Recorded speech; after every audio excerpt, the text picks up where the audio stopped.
बात में आप सभी का स्वागत है। आपके साथ मैं हूं जोहम रुबा।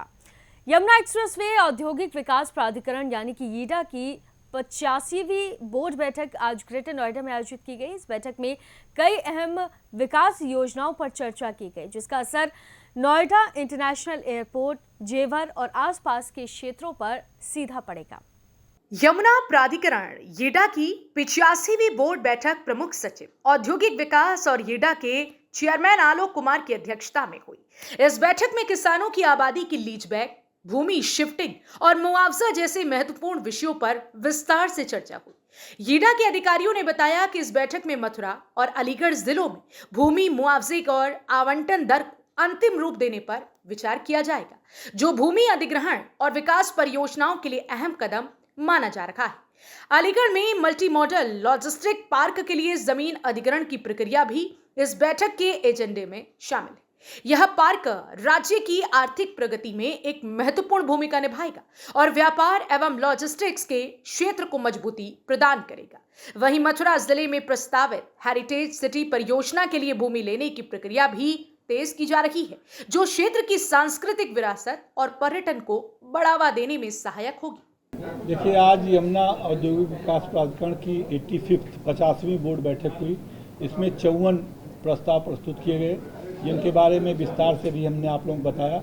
जो जैसा कि भी आपने पूछा, इंडस्ट्री को लेकर के और हेल्थ सेक्टर को लेकर के बहुत ही बड़े निर्णय हुए हैं। एक तो इंडस्ट्री की जो स्कीम चल रही थी, उसमें हमने 2 कैटेगरी ऐड कर दी है। LLP भी अप्लाई अब कर सकती है और किसी एग्जिस्टिंग इंडस्ट्री की सब्सिडरी भी अप्लाई कर सकती है, और इंडस्ट्री की डेट जो है वो 5 जुलाई तक बढ़ा दी गई है। दूसरा, इंडस्ट्रियल वर्कर्स के लिए अभी तक किसी प्रकार की कोई योजना नहीं थी। काफ़ी इंडस्ट्रियल अलाटमेंट यहाँ हो चुका है।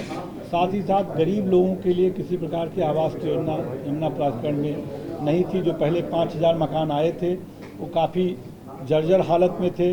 उसमें रहने वाले लोग परेशान हैं, क्योंकि कंस्ट्रक्शन की क्वालिटी पुअर होती है, शीशे खराब आते हैं, उसमें रबर ठीक से नहीं लगाए जाते, ताला खराब होता है, दरवाज़ा बहुत ही घटिया होता है। तो हम लोगों ने ये निर्णय किया कि हम लोग एक इनफॉर्मल सेक्टर में लगभग 30,000 प्लाट की स्कीम निकालेंगे।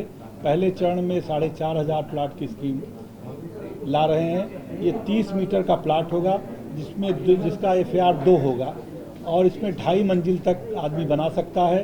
ये सब्सिडाइज रेट पे मिलेगा। 3 लाख तक जो है उसकी इनकम होनी चाहिए। इनकम सर्टिफिकेट इसमें लगना अनिवार्य होगा। ये बेचा नहीं जा सकेगा, और ये सेक्टर 18 और 20 जैसे हमारे बहुत ही प्राइम सेक्टर में है रहेगा। इसमें 29% रिजर्वेशन जो यमुना क्षेत्र में इंडस्ट्री लगेगी उसके लेबर्स के लिए है।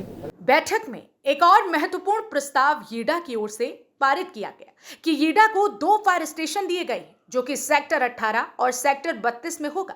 साथ ही दिल्ली हाट की तर्ज पर यमुना हाट भी बनाया जाएगा, जिसका लोग लुत्फ उठा सकेंगे। इसी के साथ ही यीडा को 150 इलेक्ट्रॉनिक बसें मिलेंगी, जिससे यीडा के विकास की राह को नई उड़ान मिलेगी। आम पब्लिक के लिए खोल दिया है, और बिल्डर या प्रॉपर्टी डीलर तो 40 लाख, 50 लाख, 25 लाख में दे रहे हैं। यहाँ आपकी कल्पना से भी कम दाम पे 7-8 लाख रुपए में ही प्लाट 30 मीटर का मिलेगा, सरकारी मिलेगा। कहीं किसी को गुमराह होने की ज़रूरत नहीं है।